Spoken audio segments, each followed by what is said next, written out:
I live in a house of rules. I should explain. I moved here 3 months ago. Flat number 27. The flat was a repossession. I never met the previous owner, and to date, know him only from the post I receive in his name. I could make up stories of him vanishing, or his screams being heard in the darkness one night. I could make such exaggerated claims, but this is not a work of fiction, nor is it written to entertain. I had just got a new job, a promotion I'd waited years for. This was meant to be the next step to greater things, but I needed to move quickly to save on the long drive each day. When I found this place, I was overjoyed. It was well located, within my price range, and apart from being extremely run down and dirty, had so much potential. It's a duplex apartment, with a guest room and spare bathroom on the ground floor, and a dressing room, and several storage rooms on the top floor. The purchase was a complicated one, due in part to poor record keeping and the loss of deeds and plans of the house. What should have taken a month from start to finish took 4 times as long. Because of this length of time, I took several viewings, and each time was amazed by windows and cupboards that I could not recall from previous visits. Rooms seemed bigger and lighter, more inviting. Even the estate agent was baffled that her property listing documents were constantly wrong. The neighbours in the block of flats are a strange lot. They don't talk. They keep to routines you can set a clock by. When I first moved in, I tried to invite them to a housewarming. So desperate was I to meet new people. Not one of them came. They get in at the same time every day and never leave the house. I never hear them moving around at night. One of them, a nervous man from upstairs, who constantly fidgets and glances around, apologised afterward. He explained his lack of attendance was simply because he wasn't allowed to. At the time, I presumed he meant by his wife, but now I'm not so certain.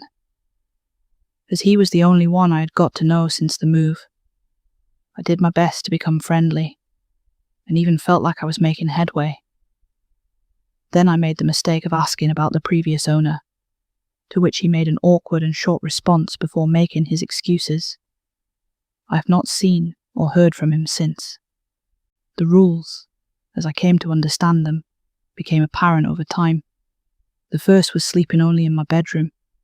I slept once in the lounge on purpose, dozing on the sofa, until I woke up to my arm trapped between the sofa and the wall. A wall that was several feet away when I closed my eyes a few hours earlier. I was overcome with a feeling, a very familiar feeling, that I was somewhere I shouldn't be. This feeling wouldn't leave me until I hurriedly stumbled up to bed, where I only felt truly safe when I hid under the blankets like a scared child.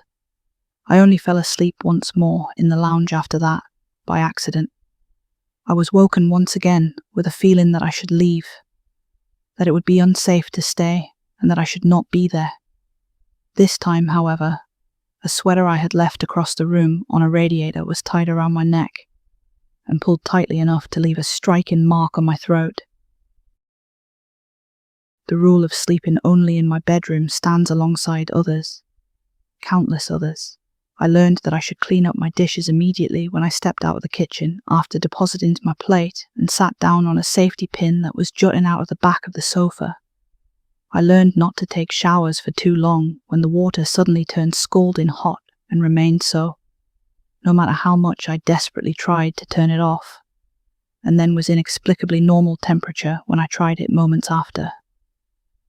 I learned that I must hoover and keep the place tidy, that I must not waste electricity, and that no matter what noises I hear at night, I should never ever explore. Another rule is that guests are not welcome. The last time I had a guest, it was a friend who invited themselves by making arguments to come and see me until I relented. How could I not, despite my concerns that I could not air down for the weekend? I spent the entire time terrified for their safety and pretty much drove them away with my strange behavior accordingly. But there were no events. Such things made me bold, and I began to relax. I stayed awake until late, played music at night, and did whatever I wanted, even going so far as feeling like I had triumphed, as the house remained meekly quiet. It was almost immediately after they left that I first noticed the headache and nausea, which became worse and worse as the gas leak continued. I only just made it out before I succumbed. I have so many things I could tell you, example after example. I don't know where to begin. I need you to look past your skepticism and see that this is real, that this is more than coincidence, more than just child's play haunting. I'm not being haunted. I'm being ruled. The rules are only a part of it. They are the part I play. The rest is done without me, and not only that, but around me. The walls shift. Doors open some days, but won't the next. The number of windows in my bedroom increased one by one over consecutive nights, and then there was only one again. There's a cupboard at the top of my stairs that changes in size quite regularly. One of the most terrifying experiences of my life was when I opened it and saw it went back several meters more than I remembered. When I walked in, somehow the door shut behind me. I groped in the dark, silently reaching out for a wall I knew must be there, yet my fingers touched only air. I do not know how long I fumbled around, but it was only as my panic attack rose that my shaking fingers found the wooden door. Have you ever woken up in a room with a chair sitting at the end of your bed? A chair that came from the dining room, which is down a flight of stairs and along a hallway? Have you ever walked into a room and seen a storage cupboard that was not there before? Have you ever observed more stairs on a staircase as you go down them than there was when you went up? Have you ever entered a room looking for something, and then when you gave up and left, realized an hour and a half had passed? I have lived all these things, and were I a better, more scientific man, I would have kept a running log of all of it. I would have found proof I need to show the world I'm not crazy, that this is real, that it is a nightmare I'm living. 5 hours have passed since I sat down to write this. I had hoped to prepare some lunch today, and pray there are no drawing pins in my bread, like last week when I realized I hadn't hoovered. Instead, it is getting dark. I now live a life of routine, like my neighbours. I just turned off the music. No loud noises after dark is one of the rules. It is the one I hate the most, because it makes me feel so alone. Lights left on in rooms that are empty, or too many in one room, are prone to fusing, or even shattering without warning. So I currently only have the glare of the computer screen, the television, and a lamp. Soon, I shall be going to bed. The doors that shut behind me as I head up to bed lock, and I will wake up in a room with windows wherever they please, and doors that may or may not open to cupboards that can be as small or as big as each variation allows. The television in the room I am in has a satellite connection, and with it, countless channels. Right now, all are a fuzz of static, except for National Geographic. So I'm forced to listen to a documentary on carnivorous plants as I type. I try not to dwell on the exhaustion of a beetle on the screen, as it tries in vain to escape from the prison that will soon digest it. The remote does not appear to work.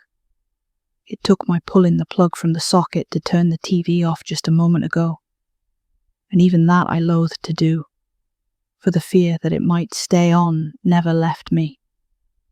And I knew that if those images had continued when the plug was removed, I would have screamed myself into madness. I could push the neighbours to talk more. I could rebel against the rules. I could start a fire and torch the whole building. But truly, I just want to get by. I get the feeling that up until now, I have simply been coached, like a dog, to do what is required of me. I feel like the punishments could get a lot worse. The occasional demonstration of strength, the enforcement of the rules, and the occasional mild punishment when I transgress, like one taps the nose of a dog when it misbehaves. That is what I hope for, if I can behave. Stepping out of line causes me nothing but harm. It is only out of fear and preservation of my own human dignity that I do not explain here what happens when the house feels like it really needs to punish me. Needless to say, the scar will be with me for the rest of my life, which brings us to here. I cannot go on. I took the decision to write this with the remaining fight I still have in me, to at least ask for help. I cannot do it over the phone. I cannot write a letter. My only hope is to write it into a story inconspicuously and without the details that might draw attention to the content. All I can hope is that someone sees enough to spot my cry for help, that they find a way to contact me where I can get the lifeline I need to escape. I cannot ask directly. It is too risky. Besides, any form of open rebellion has been snuffed out of me with pain, suffering, and terror. I fear for my safety, for my punishment for breaking the rules. I am surprised that I'm being allowed to even get this far. In over 1,000 words I have written. There hasn't been a power cut or computer error that has lost everything. Perhaps there is still hope. But the truth is, I'm scared. Scared of what touched my face in my sleep the night before, last after I accidentally left a tap running, clutching firmly the bruises on my cheek that still remain. I'm scared of what left a pair of scissors in my slippers, of what power moves wooden doors and plaster walls, seemingly at a whim. Most of all, I'm scared that by writing this, I may wake up in a tiny room with no doors or windows, a room that grows smaller every time I blink. Let me tell you about the time I almost lost my life by trying to prove I wasn't scared. I let my ego run the show and, well, just listen. It started the way these things always seem to start, with a pint and far too much confidence. At the time, I was doing delivery work through the rural stretches of the English countryside, long winding routes that cut between tiny villages and deep woodland that all begin to blur together after a while. Stone cottages, narrow hedged lanes, dry stack walls older than most countries. That evening, my final drop was near Steeple Ashton, and the quickest route back to my hotel wasn't the main road. It was a thin, unassuming line on my sat-nav labelled Forester's Lane. Stone cottages, narrow hedged lanes, dry stack walls older than most countries. That evening, my final drop was near Steeple Ashton, and the quickest route back to my hotel wasn't the main road. It was a thin, unassuming line on my sat-nav labelled Forester's Lane. It shaved almost an hour off the drive. I mentioned it casually while nursing a pint at the Black Stag, a pub that felt less built than grown, its beams sagging under centuries of smoke and heat. The bartender stopped polishing his glass the moment I said the name. He didn't look angry. He didn't laugh. He just stared at me in a way that made the air feel heavier. "You're not from around here, are you?" he asked quietly. The chatter in the pub softened, almost without anyone realizing. An old man in the corner turned his head, his face creased deep like bark stripped back by time. He studied me the way you study something you already know won't listen. "That's not a road you take," he said. "Not at night. And never, ever alone." I smiled, because that's what you do when you think people are trying to scare you for fun. I'd driven back roads all over the country. There wasn't a stretch of tarmac in England that frightened me. "What's the problem?" I asked. "Is it haunted?" The bartender glanced at the old man before answering. "Worse." He told me the woods Forester's Lane cuts through are the oldest part of the county. older than the churches, older than the villages, older than anything anyone can properly trace. He told me about a lad named Tommy who'd taken the lane on a dare decades ago.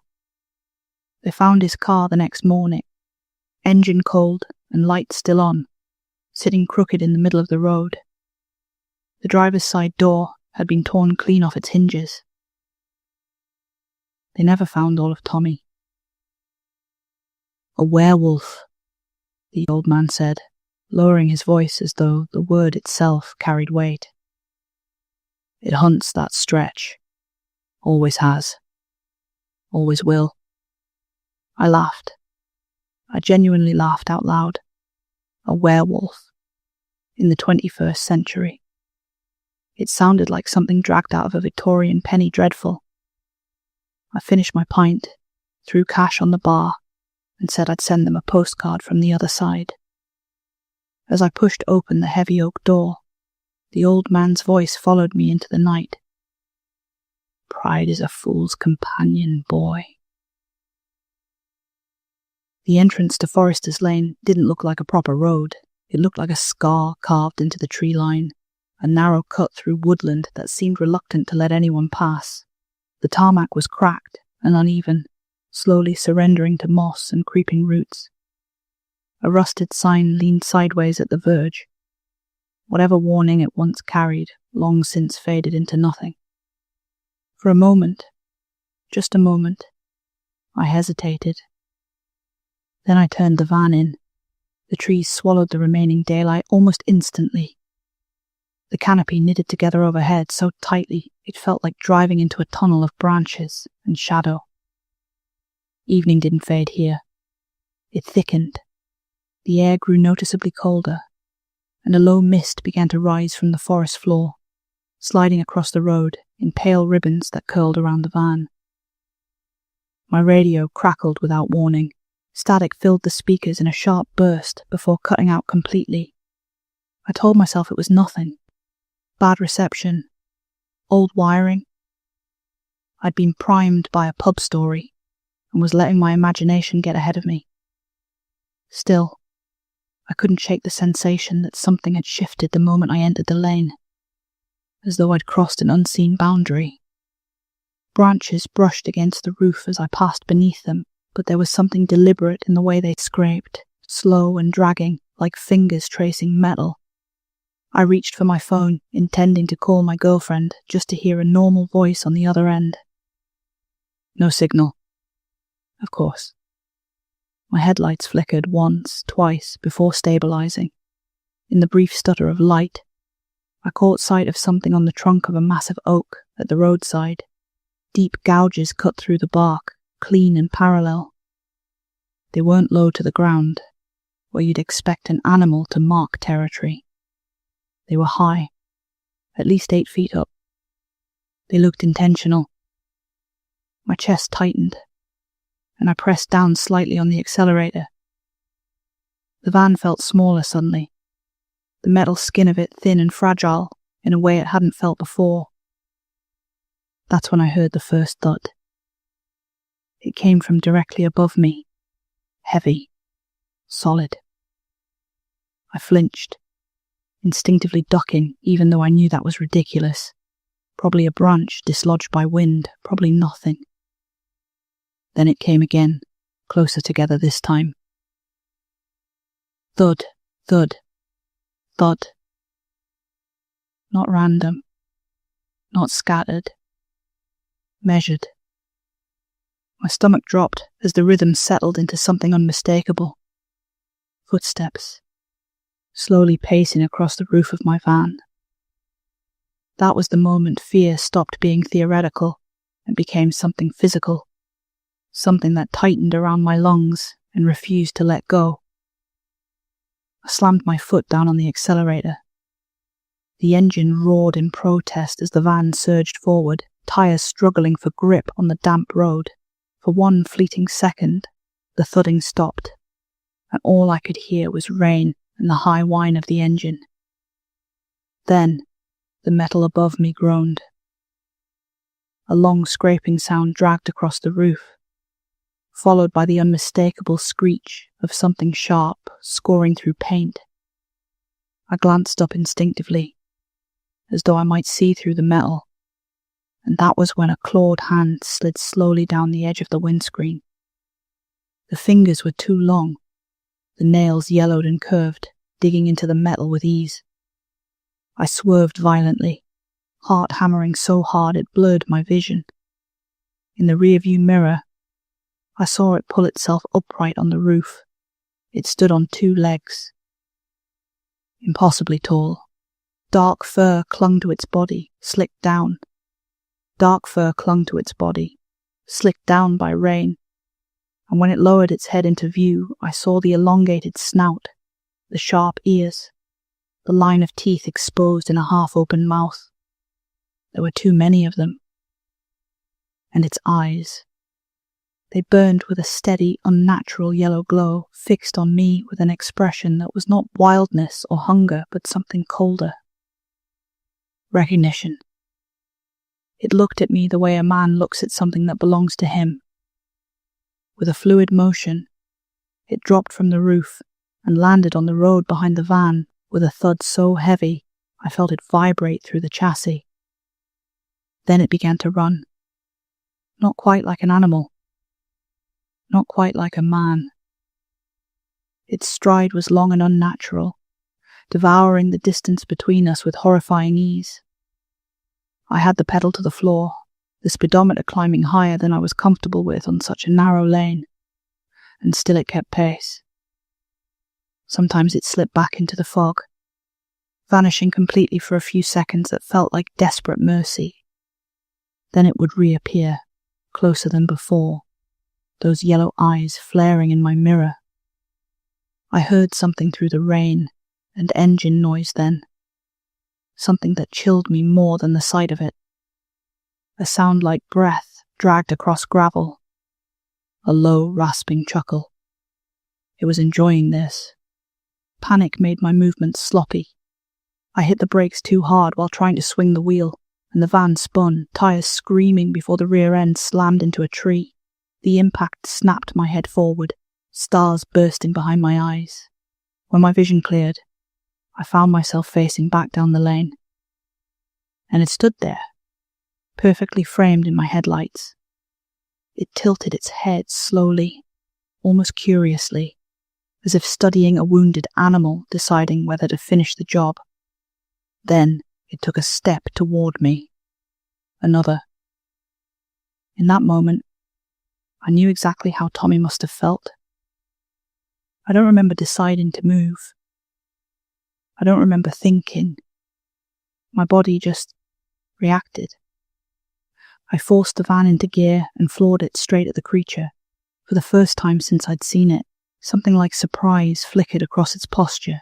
It leapt aside with impossible speed as I shot past, metal shrieking as the damaged side of the van scraped hard against bark and splintered wood. I didn't look back. I didn't slow down. I drove until the trees began to thin, and the fog loosened its grip on the road. When I burst out onto the main road, the ordinary glow of a street lamp washed over the windscreen, and I nearly broke down right there. I pulled over at the first lay-by I found. My hands were shaking so badly I could barely turn the engine off. I stumbled out into the night and vomited on the verge. The side of the van was a mess of dents and shredded paint, but it was the claw marks that made my knees weaken. 3 deep, parallel gouges began at the roof and ran down the length of the vehicle, carved clean through metal as though it were nothing. The police didn't believe me. They suggested I'd swerved to avoid a deer, lost control, and filled in the blanks with imagination. Shock does strange things to people, they said. But they couldn't explain the marks. And they couldn't explain why I refused to ever drive at night again. I left that job within a week. I left that part of the country entirely. Still, sometimes when rain hits the roof just right, I freeze. Because for a second, just a second, it sounds like something pacing above me. And when I check my rearview mirror on empty roads, I sometimes think I see 2 yellow lights lingering just beyond the reach of my headlights. There's a rule on Forester's Lane. Never go alone. And I don't believe it spared me out of mercy. I think it wanted someone to carry the story beyond the woods. I think it wanted a witness. Do you know what it feels like to be ripped apart by badgers? Sounds absurd, right? I was desperate. That's the only reason I even looked at the job listing. No, it wasn't a weird scientific study. It wasn't an illegal animal versus human dark web game show. It was at Centre Parcs. The listing was hidden at the bottom of a newspaper, tucked between house sitter wanted for Manor House and an ad for age-reversing skin cream. Night watchman needed for a brand new Centre Parcs location. I didn't even know there was a Centre Parcs near Corvus Vale. It had a small white bird above the logo instead of the usual green one. I should have known from that there was something off. I applied anyway, obviously. Who turns down £40 an hour to sit on their arse all night? The interview was, well, not really an interview. I called the number and expected an immediate rejection given my complete lack of experience. Hello? I'm calling to inquire about your night watchman position? A gruff voice responded. Yeah, you done this before? Well, actually, no, but I'm a quick learner and... What's your fitness level? I'm sorry? How fast can you run? And that was basically it. Once they found out I used to run for the local Harriers, I had a trial. I arrived the next night having spent the last of my money on a decent pair of sturdy shoes. Shiny. An absolute fridge of a man muttered, pointing at them as he greeted me at the door. The guy was a mountain. Easily 6'4", maybe taller, and just massive. Not gym massive, but like retired rugby player who'd swapped the pitch for a desk and a few too many donuts. His uniform looked like it had given up negotiating with his torso years ago. They're going to get ruined. I was still trying to think of a reply as he turned on his heel and ushered me into reception. I'm John. He gestured to himself with his whole hand. And this is Linda. A small professional-looking woman glanced at me from over the rim of her glasses, nodded once, and returned to her crossword. Job's pretty basic. John continued. Hop on buggy, circle the park, rinse and repeat. The only trouble you get here is trouble you cause. Follow the rules and it's easy money. Linda murmured something from the corner, but I didn't catch it. John shot her a glare and ushered me back outside. This, he announced, pointing at a battered golf cart like he was presenting a prize on a game show. is Betsy. 0 to 15 in under 15 seconds. I gave him a confused smile. He seemed genuinely pleased with the speed. I know, you could probably run faster.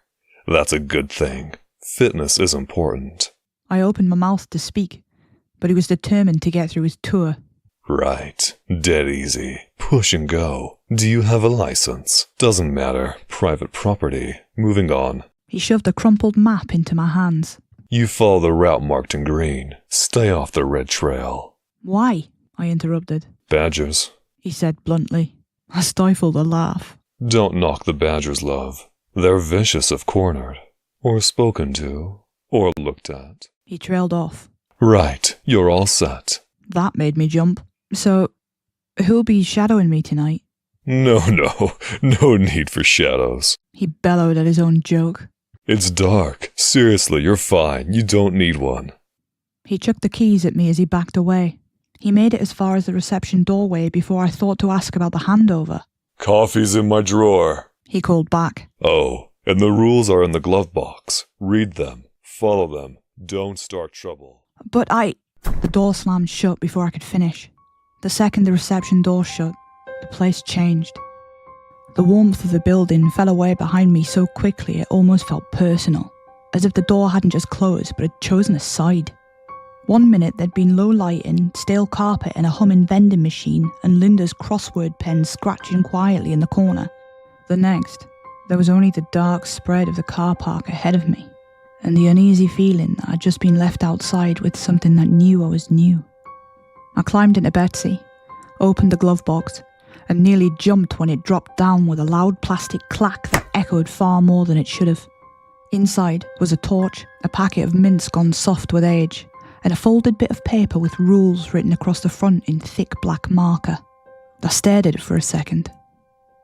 The paper was creased so many times it barely unfolded properly. There were damp marks around the edges.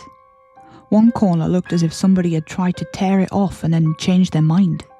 The handwriting had shifted all over the page too.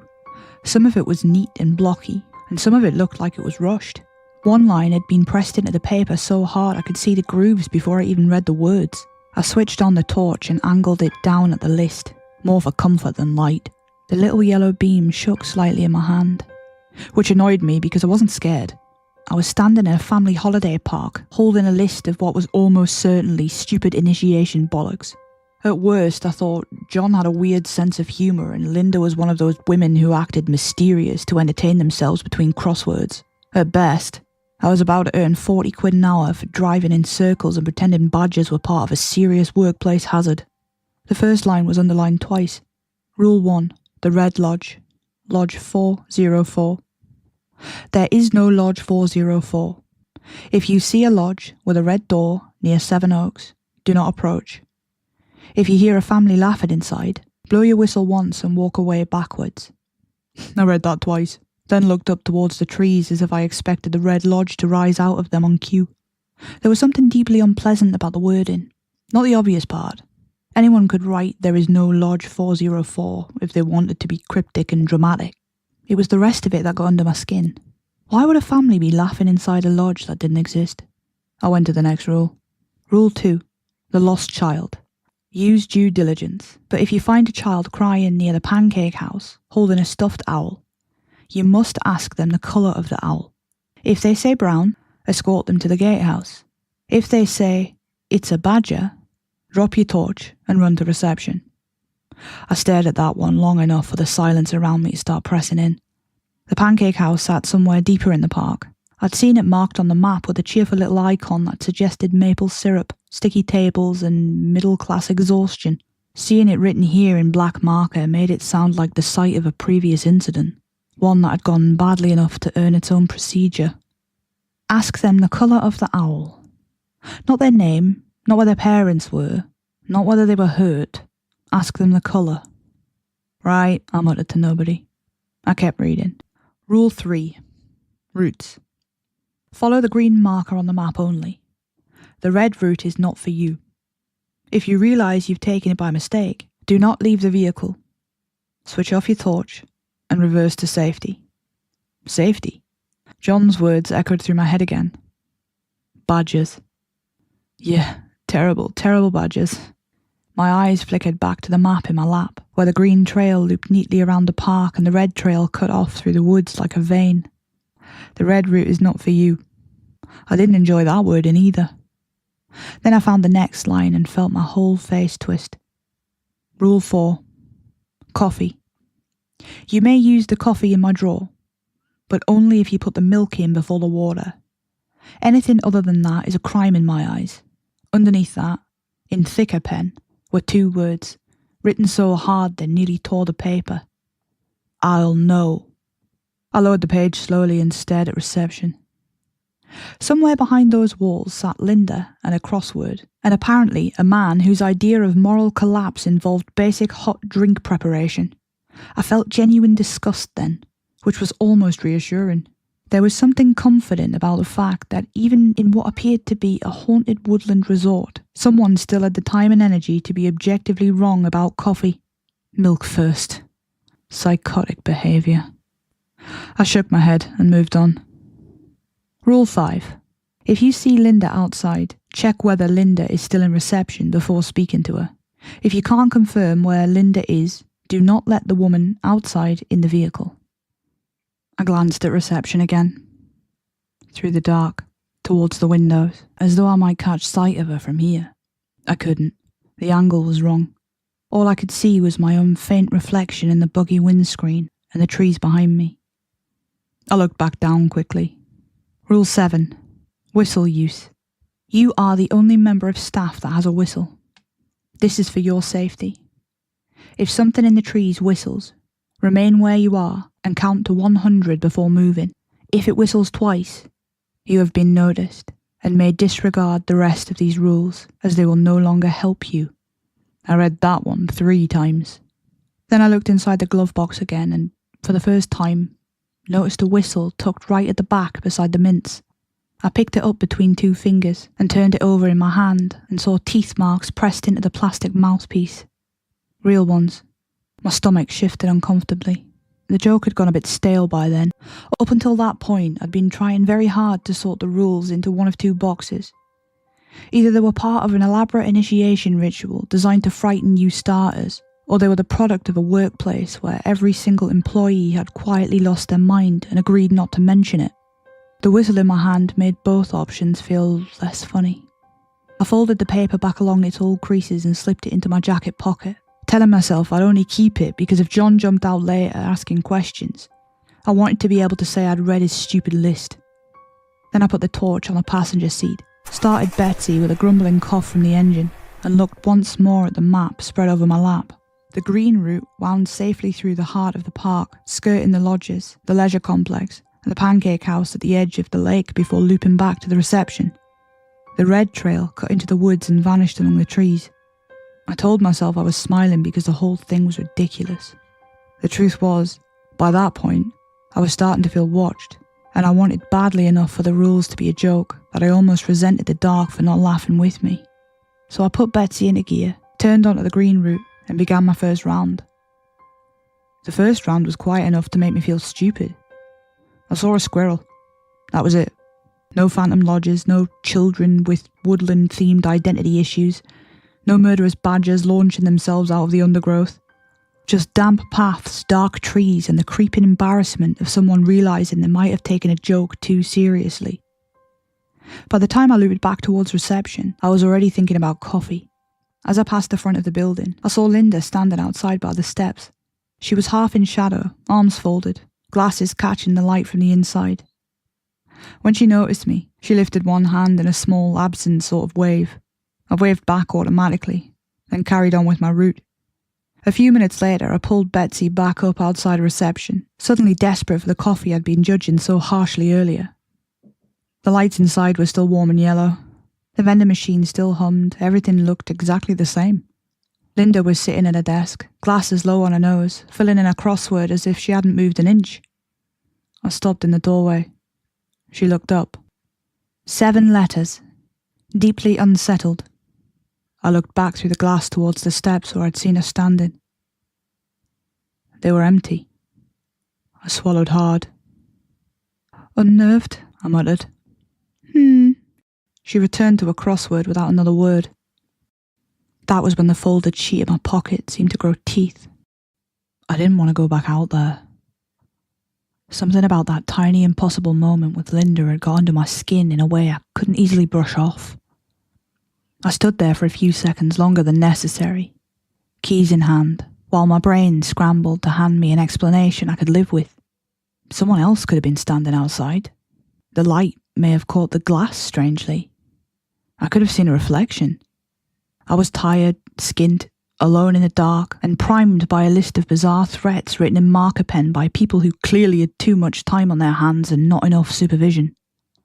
That had to be it. It had to be. So I made myself leave reception before I could embarrass myself any further. I climbed back into Betsy and carried on with my route.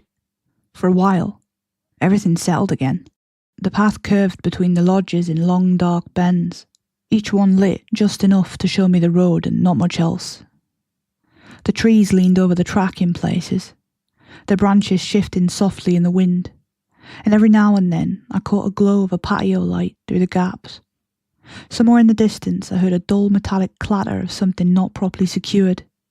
Maybe a gate, maybe a sign, maybe somebody's bike. It was all ordinary enough that I started to feel annoyed with myself for getting rattled. By the time I reached the pancake house, I'd almost talked myself back to normal. The building sat quiet under the trees. All dark windows and cheerful signage that looked faintly sinister when nobody was around to enjoy it. The painted smiling stack of pancakes by the door didn't help. There's something deeply untrustworthy about a cartoon breakfast item grinning at you in near total darkness. I probably would have driven straight past it if I hadn't heard the crying. It was soft at first, almost swallowed by the wind, but unmistakably a child. The kind of crying that comes in little shivery bursts, like someone trying and failing to be brave about it. I slowed immediately. The sound was coming from the side of the building, near one of the picnic benches. I pulled Betsy to a stop and reached for the torch before I'd really thought any of it through. Lost kid, late at night, alone, whatever weird little games the staff here played with the rules. I wasn't about to leave a child sitting outside in the cold because somebody had written something stupid about owls. "Hello?" I called, climbing out. "Are you all right?" The crying hitched. I rounded the side of the pancake house and found her sitting on the edge of a bench, shoulders hunched, head bowed, clutching something soft to her chest. A little girl.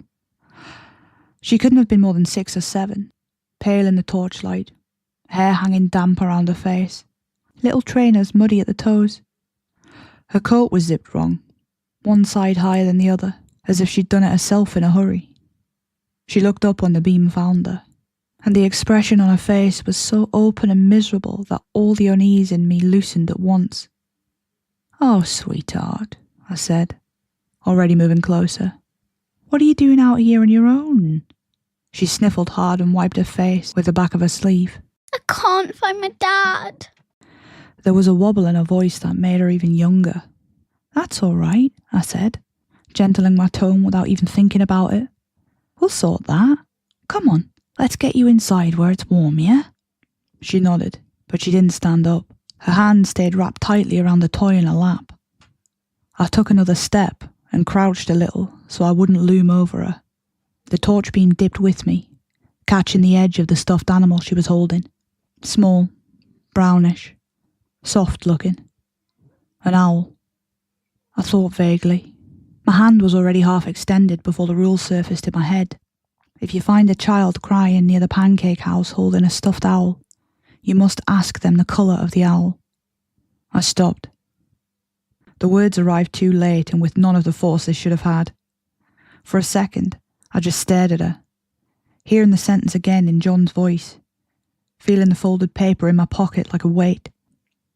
The girl looked up at me with wet lashes and a little red nose. "What's wrong?" "Nothing," I said too quickly. Then, because apparently I'm the sort of idiot who can remember a rule and still not obey it properly, I glanced at the toy in her arms instead of asking her the question straight away. The torchlight had shifted. What I'd taken for an owl was turned partly away from me. Its face lost in shadow. I could make out one stitched ear. Blunt snout, maybe? The shape was wrong. Or maybe it had always been wrong and I'd only filled in the rest because owl was what I expected to see. A cold little thread slipped down the back of my neck. I lifted my torch slightly. The girl smiled. It was a tiny change, but it changed everything. 1 second she looked frightened and young and lost. The next there was something watchful in her expression, something patient, as if she'd been waiting for me to catch up. I finally asked, "What's the colour of your owl?" She hugged it tighter. Then she tilted her head and said, very clearly, "It's a badger." For a second nothing happened. Then something moved in the tree line. The sound came first, leaves shivering low to the ground, twigs snapping in quick, sharp little bursts. Not one set of footsteps, several, fast, close together. The sort of movement that belongs to things built for skimming over the earth at speed. I swung the torch towards the woods. Eyes caught the beam. Dozens of them. Tiny reflections scattered in the dark at knee height, blinking in and out between the roots and undergrowth. The bodies behind them were harder to make out at first because they moved in a horrible low fluid way, close to the ground and quicker than my brain wanted to process. Dark backs, pale striped faces, claws tearing up leaf mounds as they pushed through the trees. Badgers. So many badgers. My breath locked in my throat. The thing in the little girl's arms shifted. I looked down just in time to see its head lift. It wasn't stuffed. The fur was clotted and thick in places. One eye milky white, the other bright and wet like torchlight. Its lips peeled back from small bloody teeth and a growl rattled out of it. Far too deep and vicious for something that size. Saliva hung in strings from its mouth. One front paw flexed against the girl's sleeve, and I saw dirt packed into its claws. I stumbled backwards so hard I nearly went over. The little girl didn't cry anymore. She just sat there smiling at me while the badger in her lap twisted around to look where the others were gathering in the dark. Then the whole tree line started moving. They came out low and fast and horribly certain of themselves, pouring over the ground in a rush of bodies and snapping jaws. There was no hesitation in them at all. No animal caution, no pause, just intent. I dropped the torch. That part, at least, the rules had gotten exactly right. The beam hit the ground and spun wildly, throwing broken strips of light over claws, wet fur and the glossy black curve of little hunting noses. Something screamed. It took me a second to realise it was me. Then I ran. I have never ran so fast in my life. That probably sounds dramatic given the circumstances, but I used to run competitively, and even at my fittest I had never moved like that before. Pure fear does something to your body. It strips you down to the oldest, ugliest part of yourself. There was no dignity left in me at all. No thought either, really. An overwhelming certainty that if I slowed down for even a second, something low to the ground and full of teeth was going to hit the back of my legs. Branches lashed at my face as I tore off the path in the dark. I could hear them behind me. The trees closed in fast. Torch gone, map useless, breath tearing at my throat. I kept one arm up over my face as I ran blind through the brambles and hanging branches, skidding on leaves, catching myself. At one point I hit something low and hard with my shin and nearly went down. Then I saw light. It shone through the trees ahead of me in low yellow strips, broken by branches and leaves, and I almost sobbed with relief. It was a lodge. It had to be. A proper one. Occupied, safe, people inside. People with normal problems and flea gilets and children whining about swimming tomorrow. I could have kissed the first middle-aged dad in novelty slippers I saw. I angled towards it without thinking, crashing through the last stretch of bush so hard the twigs snapped off in my hair. As I got closer, I heard laughter. I stumbled onto the path, reached the front step in 2 long strides and shoved the door open without knocking. Heat hit me first, then light, then silence. A long dinner table took up most of the open-plan room, and around it sat a family. Mother, father, 2 boys, grandmother maybe. Every one of them turned to look at me at exactly the same time. Nobody blinked. The father had his wine glass halfway to his mouth and held it there without moving. The woman beside him wore a pale cardigan and a smile so wide it looked painted on. The boys sat there with their hands folded on the table, identical in their stillness despite one being maybe 8 and the other 12. The old woman at the end had a napkin spread carefully across her lap, and eyes so bright they seemed to catch the light too well. For a second, all I could hear was my own breathing. Then the lights flickered. Once. Twice. The family kept staring. "Sorry," I panted, because apparently that's what British people say when they burst into houses while being pursued through the woods by carnivorous nightmares. "I need help. There's a child outside, and there are badgers, and I know that sounds stupid, but I need you to..." My voice died in my throat. There was something in the middle of the table. It had been arranged like a centerpiece. At first, my exhausted brain tried to make it into something ordinary. A roast, a sculpture, one of those horrible rustic table decorations people make out of driftwood and poor judgment. Then the light steadied for half a second and I saw hair, skin, a closed eye, teeth just visible between parted lips. It was a human head. I stopped breathing. The mother's smile widened. Behind me, from the open doorway, I heard the little girl's voice. "I'm happy we could have you for dinner." Every muscle in my body locked. The room seemed to tilt very slightly, as if the whole lodge had shifted on its foundations just to enjoy this moment. I turned my head inch by inch towards the door. She was standing there in the moonlight. Her coat was still zipped wrong. Her hair still hung damp around her face. She held the animal in both arms like a favourite toy, only now there was no mistaking it. The thing's striped face hung towards me, jaw slack, one eye pale and ruined, the other bright with a horrible alert intelligence. Its claws flexed against her sleeves. She took one small step forward into the doorway, and the light from the outside caught the inside of the door as it swung slightly wider on its hinges. Red. The door was red. Something cold dropped clean through me. Lodge 404. There is no Lodge 404. If you hear a family laughing inside, blow your whistle once and walk away backwards. I couldn't walk away backwards.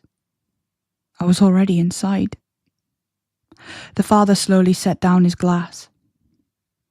The sound was tiny, delicate, and somehow terrified me more than the head on the table.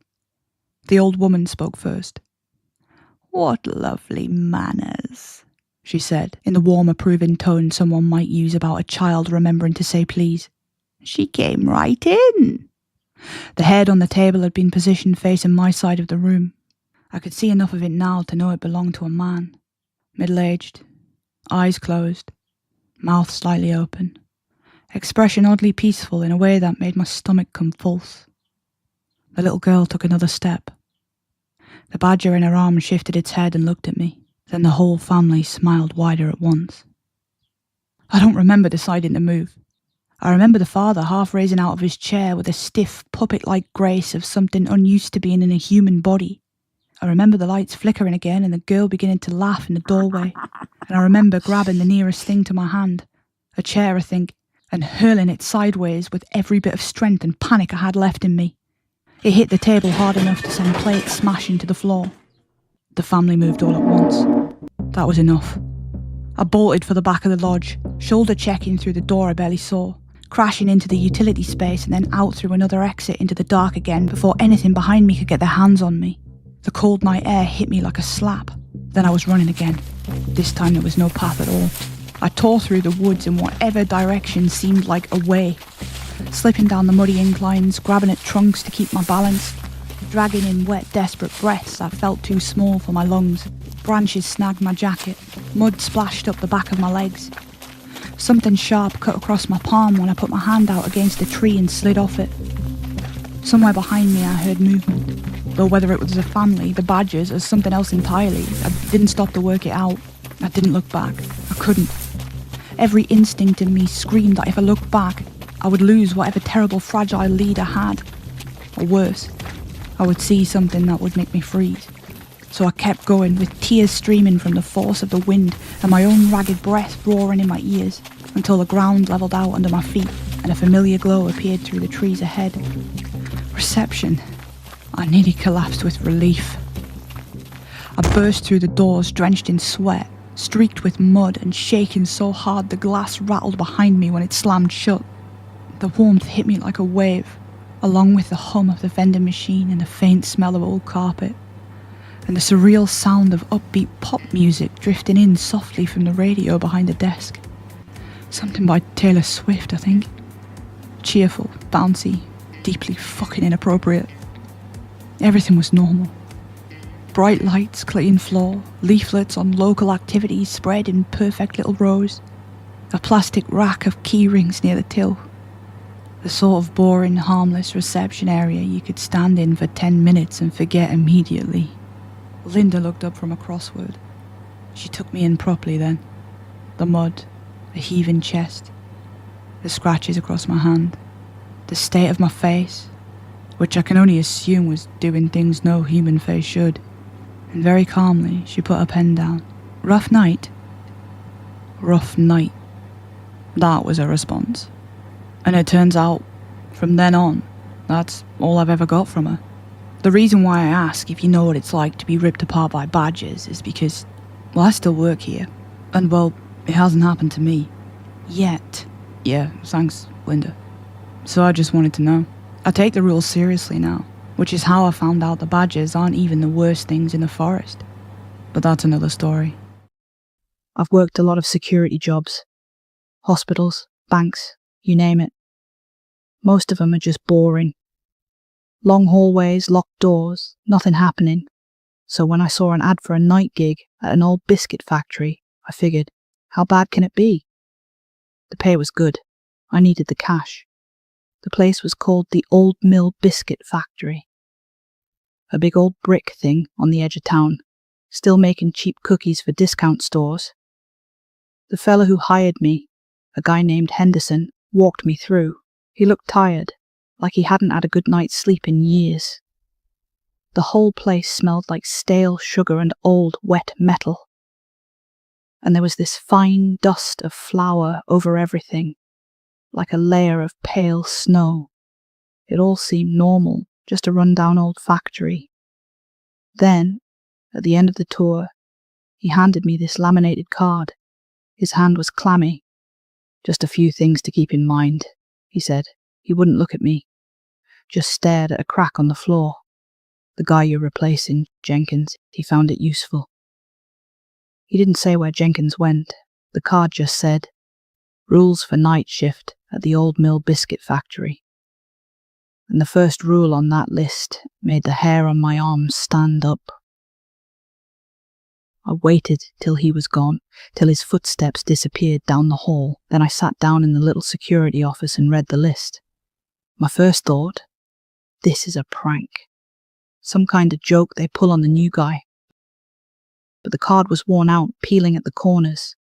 The words were faded. It had been read a lot. This is what it said. Rule 1. Be here by 10:55 p.m. Clock in. Don't clock out before 7:05 a.m.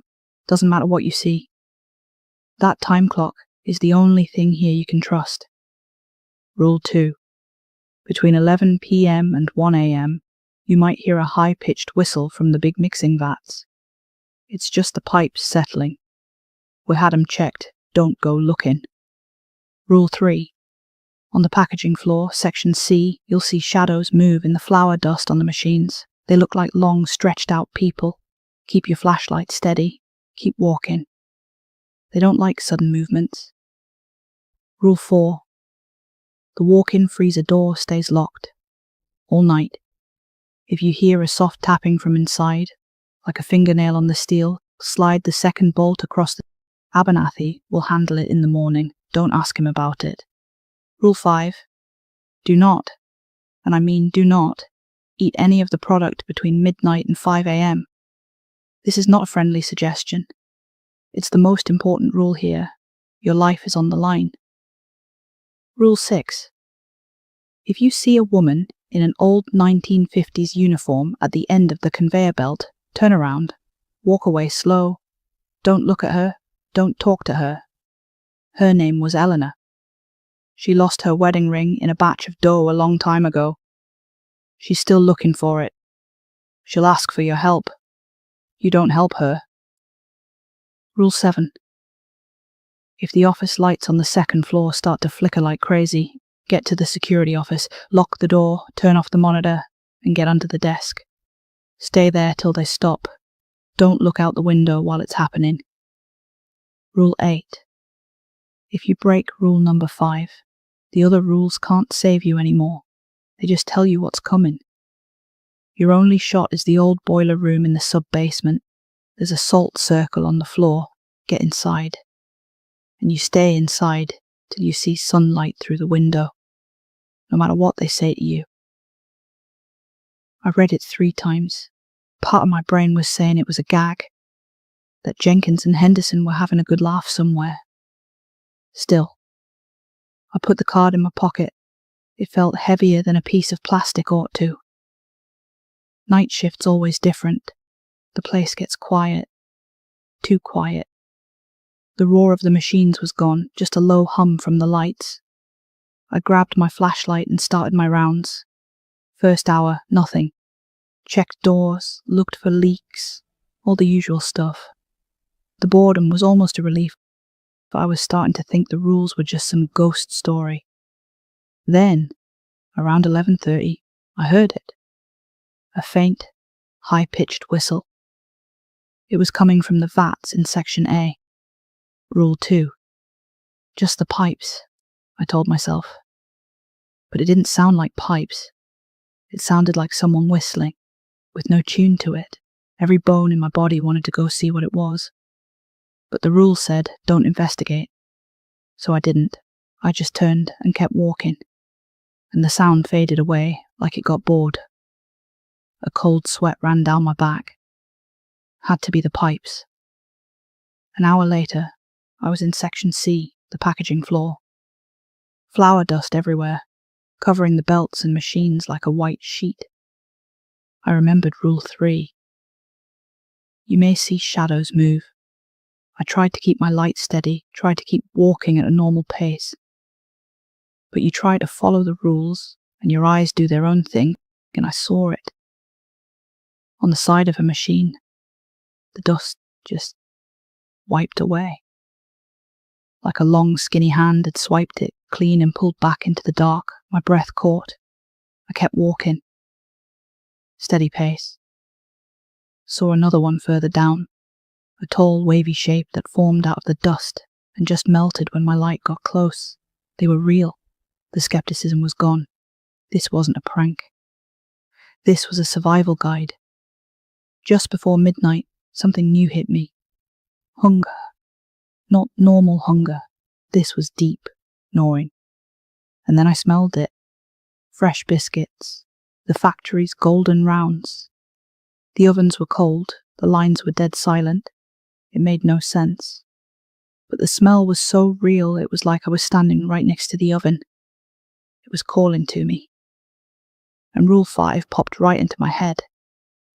No product to be sampled between 12 a.m. and 5 a.m.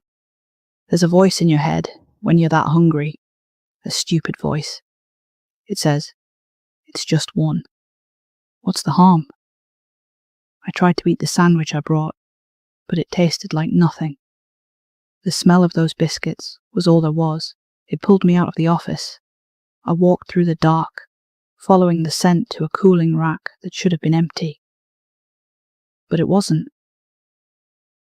There was a single tray of golden rounds, still steaming in the cold air. This was wrong, impossible. But the hunger was an ache that was louder than common sense. The clock on the wall ticked past midnight. 12:01. My hand was shaking, but I reached out and picked one up. It was warm. Your life depends on it. The words were in my head, but they felt far away. I took a bite. For 1 second, it was the best thing I'd ever tasted. Then, the aftertaste hit. Coppery, metallic, like licking a pile of old coins and something else under it. Something savoury and awful. Tasted like something that had been alive. I dropped it. The noise it made hitting the floor was like a gunshot, and then the whole factory went silent. The hum from the lights, everything, gone. I'd made a bad mistake. A terrible mistake. It was a dead, heavy quiet, the kind that hurts your ears. I knew, right down to my bones, I was being hunted now. Rule 8 flashed in my mind. If you break Rule 5, the other rules will no longer protect you. They will become warnings of what is to come. The rules weren't a defense anymore. They were a list of what was out there. And now they knew I was here. The whistling started again. From Section A. It wasn't faint this time, it was sharp. It was smart. And I could hear it whispering my name inside the sound. It's not the pipes. I ran. Just ran. Boiler room, sub-basement, salt circle. That was the only thought in my head. I had no idea where it was. I ran through Section C, and the flour dust wasn't just shifting. The shadows were standing up off the machines. Black shapes, impossibly thin, moving like broken insects. They skittered toward me, leaving clean tracks in the dust. My running was like ringing a dinner bell. I dodged around a machine and heard a new sound. A loud thump, thump, thump from the storage bay. The freezer. Rule 4. This wasn't a soft tapping. Something was trying to break the door down from the inside. The steel was bending. I saw the main lock bust. I didn't stick around to see if the second one would hold.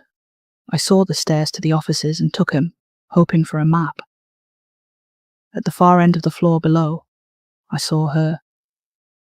Eleanor. The woman from rule number 6. She was just standing there. But when I got to the top of the stairs, her head turned to look up at me with a sound like cracking wood. Her voice scraped across the factory. "You," it rasped. "Did you take it? He likes the sweet ones." She started moving.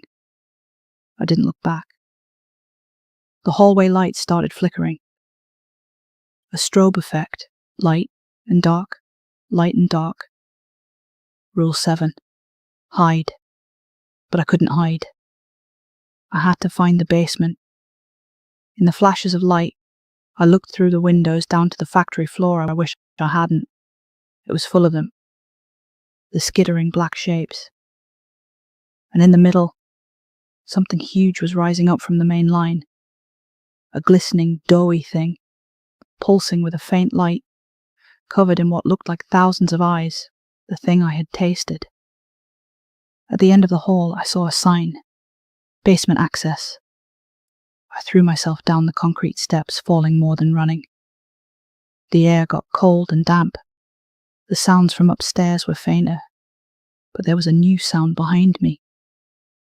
A wet, tearing noise. Like something chewing. My hand found a door frame. A steel door. A small plaque said, "Boiler Room." The handle was stuck. I threw my shoulder against it. The chewing sound was getting closer. With one last push, the door screamed open. I fell inside, slammed it shut. No lock. Across the room, a little bit of moonlight came through a high window, and on the floor, I saw it. A big, perfect circle drawn in a thick line of white salt. I scrambled over and dove inside, just as the handle on the door started to turn. Then the banging started. Then the whispers, from everywhere. Henderson telling me the shift was over. Eleanor begging me to help her find her ring just outside the circle. Then that chewing sound was right outside the door, and a wet, gurgling voice said, "Ate a biscuit. Woke us up. Now. So. Hungry." I put my hands over my ears and stayed in that circle for hours, listening to them scream and bang on the door. And then, just as a little grey light hit the window, it all just stopped. 1 second it was hell. The next, it was silent. I waited till the sun was fully up. Then I stood up and I stepped out of the circle. The factory was quiet. The normal kind of quiet. I walked back through. The flower in section C was covered in strange tracks. The freezer door was hanging off one hinge, dented from the inside. The half-eaten biscuit was gone. I walked straight to the front of the building and pushed the doors open. I didn't even look at the time clock. As I was standing there in the morning sun, a car pulled in. The day shift manager, Abernathy. He got out and saw the look on my face. He stopped, looked at the factory, then back at me. There was no surprise in his eyes. Just that same tired look Henderson had. He knew. He just gave me a slow nod. That was it. I turned and walked away. I walked until I couldn't see the factory anymore, and I never looked back.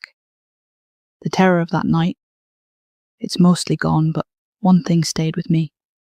That hunger. The one I felt after I ate that biscuit. It never really went away. I'm always hungry now. Do you want to hear a Oi, story? Claire. It had I a said silly no ending. more. It's about Consent. monsters. Claire. Oh, Christ, Say not this nothing, again. can you hear me? Oh my Claire, God, can you all hear of you, me? would you just Well, shut up?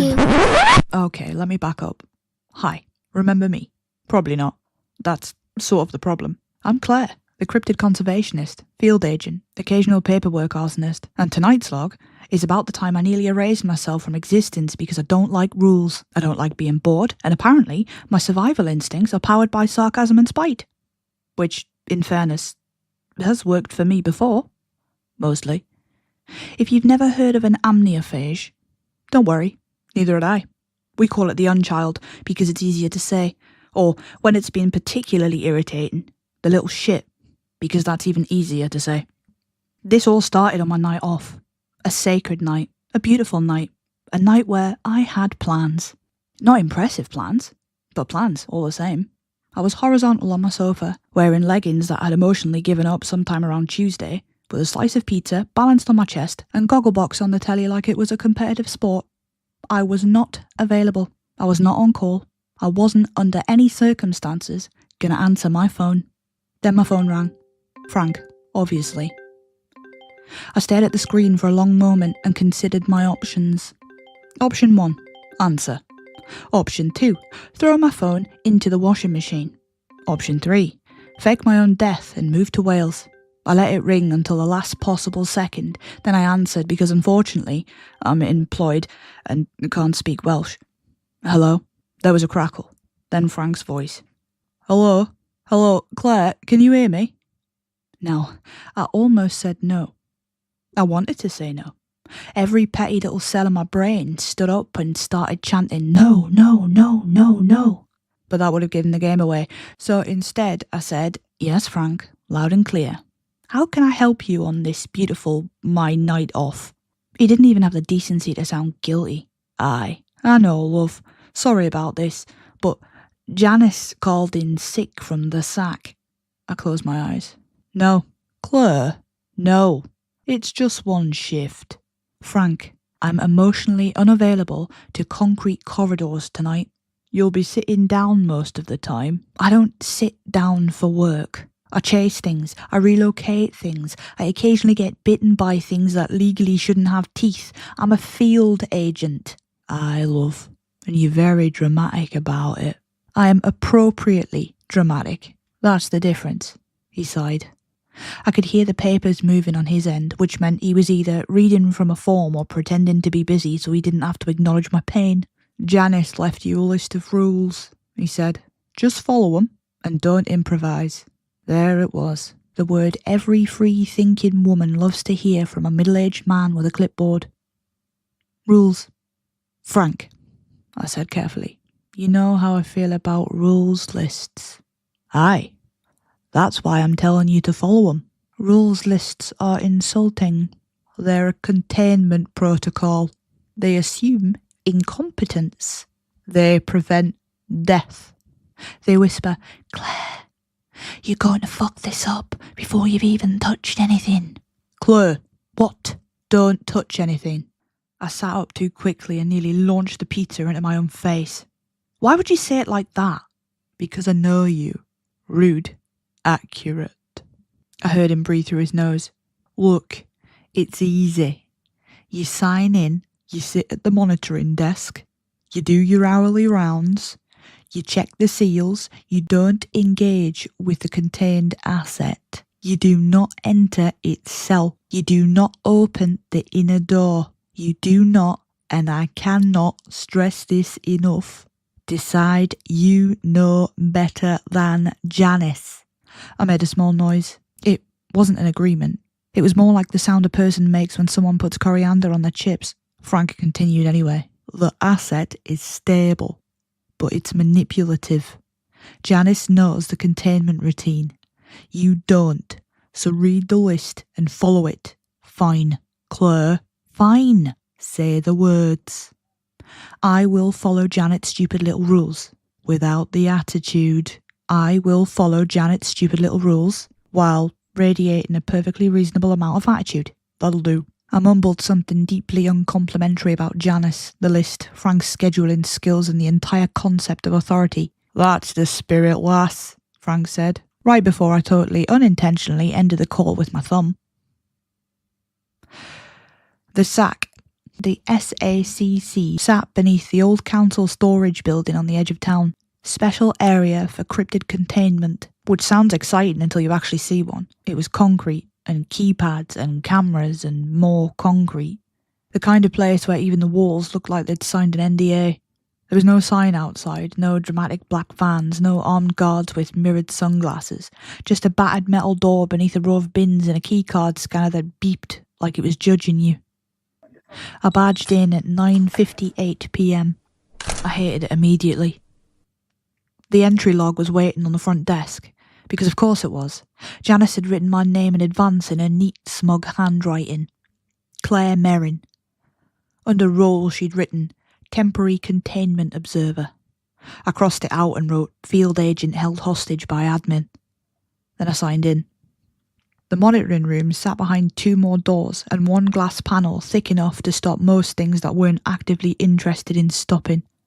Inside, there were 4 screens, 3 filing cabinets, 1 kettle, 2 mugs, and a desk chair with the posture support of a wet bin bag. A folded sheet of paper was taped to the desk. In block capitals, ground rules. I stared at it. The paper stared back. You know when something is obviously bait, but the bait is so personally insulting? That. I could practically hear Janice's voice in my head. Claire, don't mess around. Claire, don't be clever. Claire, stop licking unidentified residue of containment equipment because science is not a valid excuse. Ugh. I picked up the list, which, in hindsight, was my first mistake. The moment my fingers touched the paper, the room seemed to quieten. I unfolded it. Rule 1. Do not touch the list. Oh, fuck off, I said to the empty room. I looked around. Nothing happened. No alarms, no blood from the walls, no Janice dropping from the ceiling like a furious compliant spider. I folded the list back up and stuffed it in my pocket out of spite. Nothing happened, which, in retrospect, was suspicious. There are different kinds of quiet in containment work. There's the normal quiet, where nothing's happening. There's the operational quiet, where everything's working properly and everyone's pretending not to be scared. Then there's the predator quiet. That's the quiet when something knows you've done something stupid and it's waiting to see if you notice. I didn't notice, because I was busy being smug. The unchild had been contained for 6 months. They found it after a safety audit at an old soft play near Biker. Which sounds boring, I know, but most horror starts with something ignoring a spreadsheet. The numbers were wrong. More people had signed in than signed out. At first, everyone blamed bad record keeping, because that's the official British response to anything weird. Then they checked the incident logs. A few kids had been found inside the restricted play area without an adult. That was worrying enough. Then a few adults were found inside without a child. And listen, I'm all for people finding joy where they can, but grown adults don't usually wander into closed soft plays alone unless something has gone very wrong or they're about to end up on a list. So the SAC investigated. That's when they found the gaps.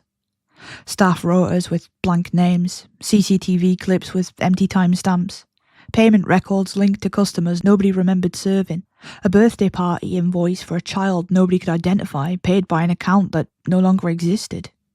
Cheery, isn't it?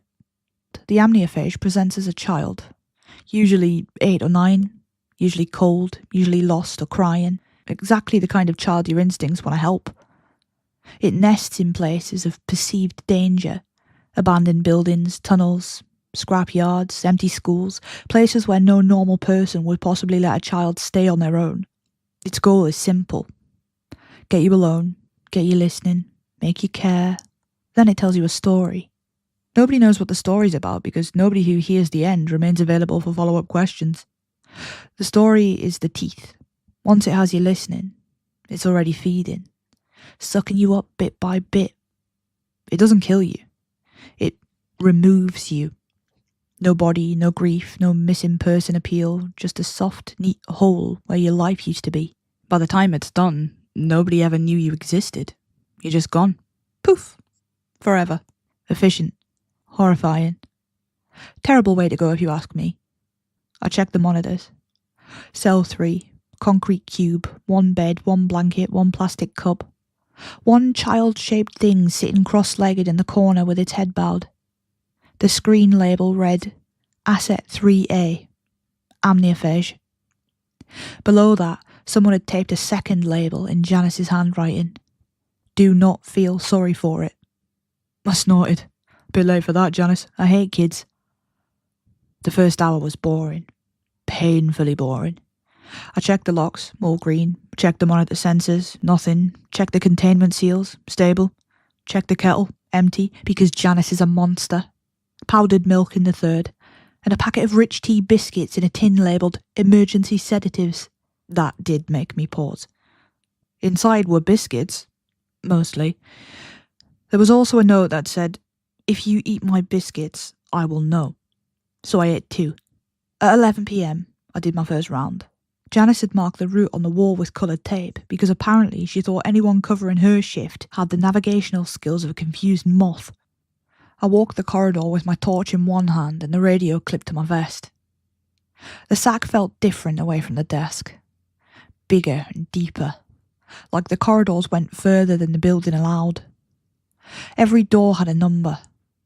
Most had green lights. A few had amber. One had a handwritten note taped over the observation slate that said, "No matter what it offers, do not trade hair." I decided I didn't need details. Then I reached cell 3. The unchild was sitting on its bed. It looked up as I passed. It smiled. Not like a child smiles. Like something remembering how teeth are supposed to work. "You're not Janice," it said. Its voice came through the intercom, despite it being off. I stopped. That was my second mistake. "No," I said. "I'm the upgrade." It tilted its head. The movement was too smooth, too practiced. "You're Claire." I felt something cold move under my ribs. "Popular, am I?" "Frank said your name." I glanced at the camera. Frank had said my name on the phone, outside the containment area, upstairs, before I entered. No, he didn't. "Yes, he did." No, he didn't. The unchild smiled wider. "You don't remember." That got under my skin, because for half a second I wasn't sure. That's how these things work. They don't kick the door down, they don't bare claws, they don't scream in your face. They nudge. Tiny little nudges. They make you question one harmless thing, then another, until your own thoughts feel borrowed. I stepped away from the glass. "I've done a course on people like you." The unchild tilted its head. "What do you mean?" "Gaslighting." "No, you haven't." "Yes, I have." "No, you haven't." "Yes, I caught myself before I walked straight into it." "Oh, buzz off." The unchild smiled. That little shit had nearly got me arguing with a parasite in a child suit about whether I understood manipulation. "You look tired." It continued. "I am tired." "You should sit down." "I should not." "You could listen." "No." Just for a little bit." "No." "I know a story." "Congratulations." "It's about a girl who touched a lift." My hand went to my pocket. The folded paper was still there. Warm now. Too warm. I pulled my hand away like it had bitten me. The unchild's eyes followed the movement. "Do you want to hear it?" "No." "It's funny." "I doubt that." "It had a silly ending." "Unless the ending is Frank falling down the well, I'm not interested." It blinked. For one perfect second, it looked confused. Then it said, "Frank doesn't like wells." I walked away. Fast. Back in the monitoring room. I shut the door behind me and leaned against it. My heart was going harder than it should have been, which annoyed me. Fear is one thing. Being frightened by something that looks like a Victorian ghost child who lost a fight with a damp towel felt personally embarrassing. I took out the list again. Not because I was worried, obviously. Because I was conducting research. Rule 1. Do not touch the list. Rule 2. Do not listen if the amniophage offers to tell you a story. I stared at Rule 2. Well, I muttered. No shit. Underneath, there was more writing, but it was smudged slightly where the paper had been folded. Rule 3. Keep the code to the keypad, next to the keypad. I frowned. That was stupid, even by Janice's standards. The keypad was outside cell 3. The code was on a tiny laminated strip taped directly beside it. Literally beside it. A containment code. Written next to the containment door. I looked at the CCTV feed. The strip was clearly visible on the wall. Who writes the damn code next to the panel for fuck behind me? Very softly. "Do you want to hear a story?" I froze. The voice was small, close. Inside the room? Not through the monitor, not through the intercom. It felt like it was behind me. I stared at the black reflection in the monitor instead. The thing in the reflection shifted. I didn't turn around because the motion sensors were still green.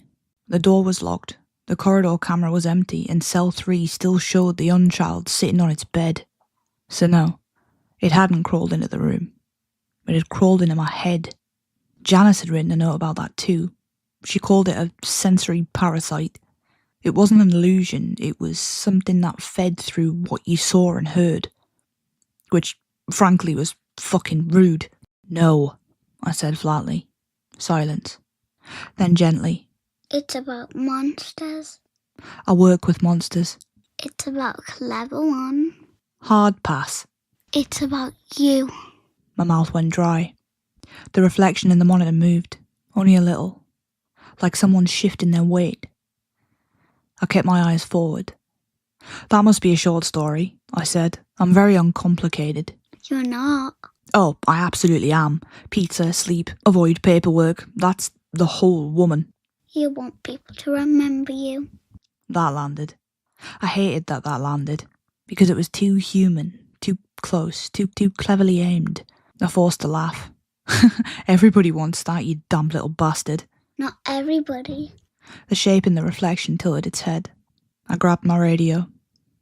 Control, this is Claire at SAC. Potential auditory projection from Asset 3 into monitoring room. Static. Of course, because horror has a union contract and apparently radios are legally required to fail during the creepy bit. I can make it really funny. The unchild whispered. Oh, can you? I said. Because unless... Frank falls down the well. It interrupted. I stood up slowly. The chair wheels squeaked. On the monitor, the unchild still sat in cell 3, head bowed, motionless.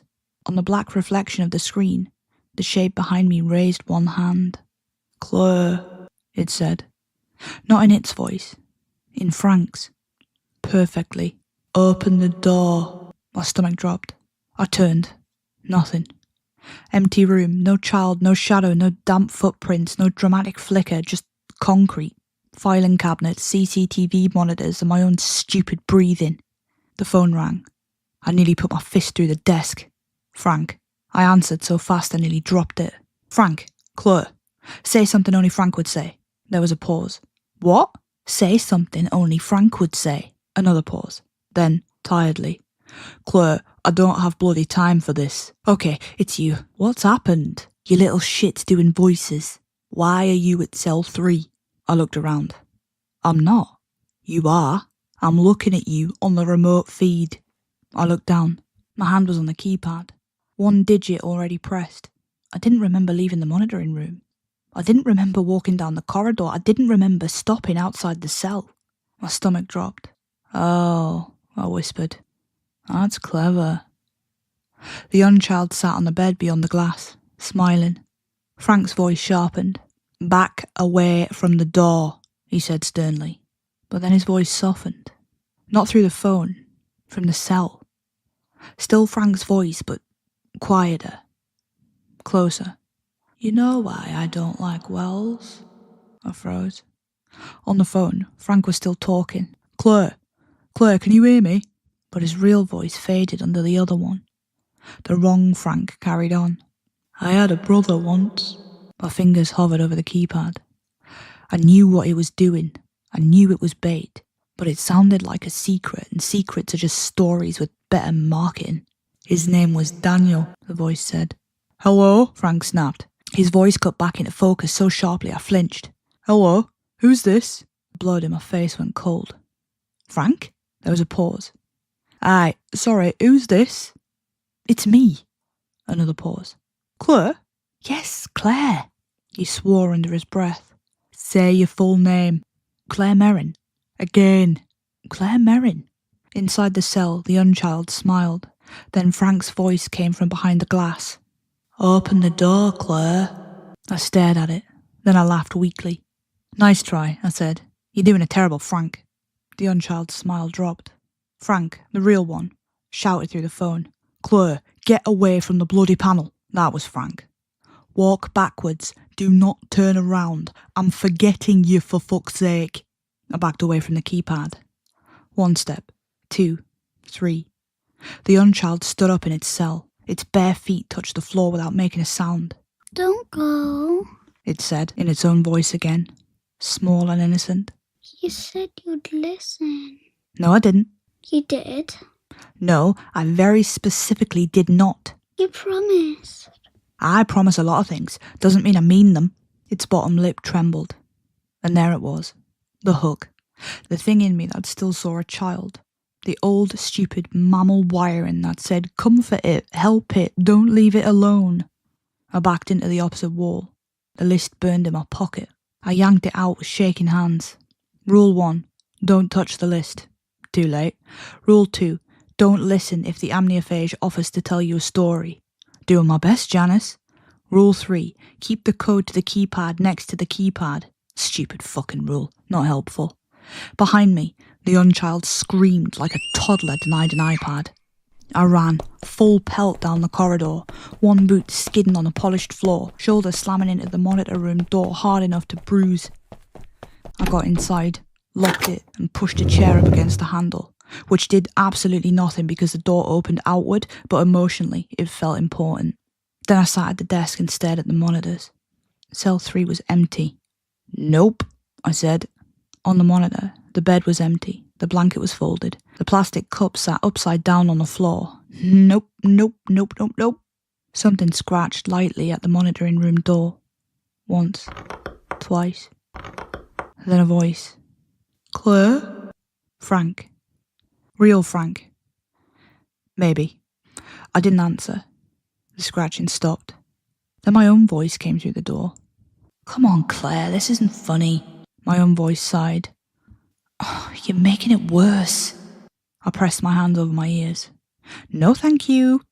I need to finish the story. Nope, it was shit anyway. Wasn't. It sounded offended. I looked at the monitors again.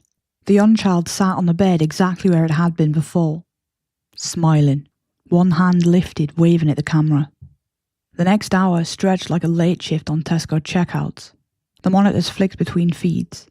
Sometimes the unchild was sitting in its cell, sometimes it was standing in the corner, sometimes it sat under the desk in the reflection of the screen, even though when I looked down, there was nothing there but wires, crumbs, and one of Janice's biscuits had dropped earlier. The list stayed unfolded on the desk. I didn't put it away, and it was a good job too, because the next time I glanced at it, Rule 4 appeared out of nowhere. Rule 4. If you smell the scent of baby powder, close your eyes. Keep them shut, unless the smell completely dissipates. Well, I wish that had appeared earlier, because I've been smelling baby powder for the last 5 minutes and I just assumed it was air freshener. I slammed my eyes shut, and then I heard a sound. A small sniffle, like a crying child. I'm cold. The unchild whispered. That's a shame, I said. I'm scared. Join the club. I don't like it here. Neither do I. Janice talks to me. No, she doesn't. She does. No, she logs breathing changes at you. Different thing. You're mean. It sniffed. I've been told. You could be kind. Kindness isn't opening a containment cell because a supernatural tapeworm has abandonment issues. Silence. Then very softly. My mum used to say that. My eyes almost opened. Almost. Because that was ridiculous, and some part of me wanted to know what the full sentence was. My mum used to say what? Kindness? Abandonment? Supernatural tapeworm? You see, that's how it works. It doesn't tell you the story, it makes you ask for it. I bit the inside of my cheek hard enough to taste blood. Don't care. You do? Don't. You're listening? I clapped both hands over my ears and started singing the theme tune to Postman Pat. Badly. Aggressively. With feeling. The crying stopped. The room went cold. When I opened my eyes, every monitor showed the same feed. Cell 3. The unchild standing right in front of the camera. Face too close, eyes huge, mouth open, smiling again. Then the screen went black. White text appeared. Do you want to hear a story? I unplugged the monitor. The text stayed. Of course it fucking did. At 2:03 a.m, the main lights went out. The emergency strips came on low and red. There's nothing more annoying than a building deciding to become cinematic. The alarm didn't sound. The lock stayed green, but the monitor room filled with that awful low hum again. I checked the system log. Power fluctuation. Internal. Helpful. I was halfway through writing "internal can kiss my arse" in the incident report when my phone buzzed. Frank. Status. I stared at it, then typed, "Are you real?" A moment later, Frank again. Unfortunately, that felt like him. Then, "Say your full name." I frowned. Claire. Claire Merrin. Easy. I typed, "Claire Merrin." The message failed to send. I tried again. Claire Merrin. Failed. I looked at the screen. The letters changed. CLAIEMEIN. My throat tightened. No. On the desk, the sign-in sheet rustled. I looked over. My name was fading, slowly, letter by letter. Claire Merrin became Claire MN, then CMN, then just a long blank line. It didn't need me to hear the full story for it to start. And every time I listened, even a little, it pulled. A thread here, a thread there, until there was nothing left holding me in place. My phone buzzed again. Frank. If you can read this, recite your name out loud. I swallowed. Claire Merrin. The room hissed. Claire Merrin. The monitors flickered. Claire Merrin. The unchild whispered from somewhere under the desk. That's not your name. Yes, it is. Are you sure? Yes. What if you stole it? No one steals a name. What if someone gave it to you? Yeah, my mum. What if Claire is the girl in the story? I shut my eyes again. No. What if you're only remembering her? Shut up. What if she opened the door? Shut up. What if you all came out? I slammed my fist down on the desk. Shut the fuck up. Silence. Then the unchild giggled. Tiny, delighted, because I'd answered. The list slid across the desk by itself. Just an inch. Enough for me to look. And then there was a new rule. Rule 5. Listen to the story, Claire. I stared. The room went still. Then the unchild began to speak. Not from the monitor. Inside my head. There once was a girl called Claire. I stood up so fast the chair tipped backwards. She was very clever. No. She was very funny. Nope. She thought rules were for other people. I grabbed the emergency biscuit tin and hurled it at the monitor. The screen cracked. The voice continued. She touched what she was told not to touch. I stumbled towards the door and stopped. No. Corridor bad, door bad, keypad bad. I turned back. The voice softened. And when the little child asked for help? I started singing again. Postman Pat had never worked so hard in his life. The voice rose underneath it. She listened. I sang louder. She listened because she was kind. Postman Pat, Postman Pat, Postman Pat and his black and white car. She listened because she was lonely. Early in the morning. She listened because some part of her wanted to disappear. That one hit so hard I forgot the next line. The unchild paused. I felt it smile. Then it whispered.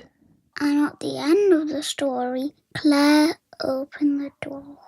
My hand closed around the monitoring room handle. I was moving again. No memory of standing, no memory of walking. My palm pressed down. The door clicked. My phone lit up on the floor. Frank's name flashed across the screen. It rang once. Then it stopped. For a second, I waited for it to ring again. It didn't. That was when I knew. Frank had tried to call me, and halfway through, he'd forgotten why. There was nobody left to talk me back this time. Time vanished. My hand moved over the keypad. I could feel myself fighting it, but my fingers kept going. The unchild watched me through the glass. I pressed the final number. For one awful second, everything went quiet. Then the corridor alarm screamed. Red light snapped on overhead. The shutter dropped down over cell 3 with a crash that shook the floor. Inside the cell, Gas poured from the vents in thick white clouds. The unchild's smile vanished. That was when I understood. The code beside the keypad was never there to open the door. It was there for people like me. People who had already lost the fight and didn't know it yet. If someone entered the visible code, the system assumed the guard had been compromised. The code was a trap. Not for the unchild, for the person using it. The gas filled the cell, and the pressure in my skull broke all at once. The unchild screamed with every voice it had stolen. And then those voices cut out together. I hit the floor hard enough to knock the air out of myself. My phone lay beside my face. Frank's name was still on the screen, but the call had ended. The gas had stopped it taking anything else, but it hadn't given anything back. So yeah, that was my whole experience with the little shit formerly known as the amniophage, or the unchild, or whatever you want to call the memory-sucking little bastard. Officially, I was lucky. The gas cut it off before it could take all of me. Unofficially, it still managed to eat about 6 months' worth of essence from everyone's heads, which sounds bad until you realise it means nobody remembers what happened in Barnsley. What happened in Barnsley? Exactly. Claire, Frank, what happened in Barnsley? Nothing. That doesn't sound like nothing. That's because you're saying it in a suspicious tone. Why would I be suspicious? Because you're a naturally suspicious man. Claire, Frank, if nobody remembers Barnsley, then legally, morally, and spiritually, Barnsley didn't happen. Did it involve fire? That depends on how strict you are with the word involve. Did it involve police? Eventually. Did it involve livestock? Actually, don't answer that. Wise. I will find that report. You won't. Why not? Because the unchild ate it. The unchild eats memories, Claire. And admin, apparently. It did not eat admin. You never filed a report. Janice remembers Barnsley. Janice remembers everything. What does that mean? It means I know exactly what happened in Barnsley. How exactly is exactly? 3 police cars, 1 livestock trailer, and a formal complaint from a man dressed as a medieval falconer. Claire! In my defence, nobody else remembers that. I do. Yeah, but you're clearly cheating. Wait, why do you remember? Because I'm immune. You're immune to the unchild. Resistant, technically. You never mentioned that. It was in the training notes. Nobody reads the training notes. Clearly. That's why she wrote the rules. That's why I work at cell 3. And that is why I know there were 12 biscuits in the emergency tin before Claire started her shift. And how many are there now? 6. That feels like a weird detail to retain during a containment crisis. I retain all relevant details. Biscuits are relevant? Yes. 2 reasons. 1, because they were my biscuits. And 2, they're probably what saved your life. Yes! And you biscuits were healthy. Wait, what? They were labelled emergency sedatives for a reason. You drugged the biscuits? I prepared the biscuits. You drugged the biscuits? I labelled them. Claire ate the emergency sedatives. They were rich tea. They slowed your brain down enough to make you harder to hook. Because it was boring. Because you were sedated. That still sounds like boring. In your case, it was an improvement. You just said that with the confidence of a woman who has sedated at least 3 field agents before breakfast and filed the paperwork alphabetically. Do I get to take the rest home? No. It seems unfair. They're medicinal. They are controlled emergency sedatives. Exactly. I'm having an emergency. Your emergency is that Janice won't let you steal the drugged biscuits. My recovery journey is complicated. So that was that. That was my whole encounter with the unchild. I lost 6 months of everyone else's memory of me, nearly opened the wrong door for a memory-sucking parasite in a child suit, and discovered that rich tea biscuits can, under very specific circumstances, count as life-saving medication. Which means I was right about biscuits. I want that noted. The official report says the amniophage attempted a partial identity consumption event, triggered by a compromised operator response, and was neutralised by neutral suppressant gas. My report says the little shit tried to eat me and got beaten by Janice's snack drawer. Both are technically accurate. This is the thing about containment work. People think it's all cages, guns, chanting, silver bullets, and dramatic men in long coats calling themselves hunters because they once saw a badger in fog. It's not. Most of the time, survival comes down to boring things. Rules, labels, checklists, keypads. Someone like Janice counting biscuits because one day, some idiot like me is going to eat 6 of them during a haunting and accidentally survive. So yeah, rules are there for a reason. Sometimes the reason is death. Sometimes the reason is paperwork. Sometimes the reason is a woman with a mug, an immune nervous system, and the emotional warmth of a stapler. I heard that. I said it with respect. You did not. I said it with fear, which is better. Can we just finish this log, please? Fine. So, final lesson.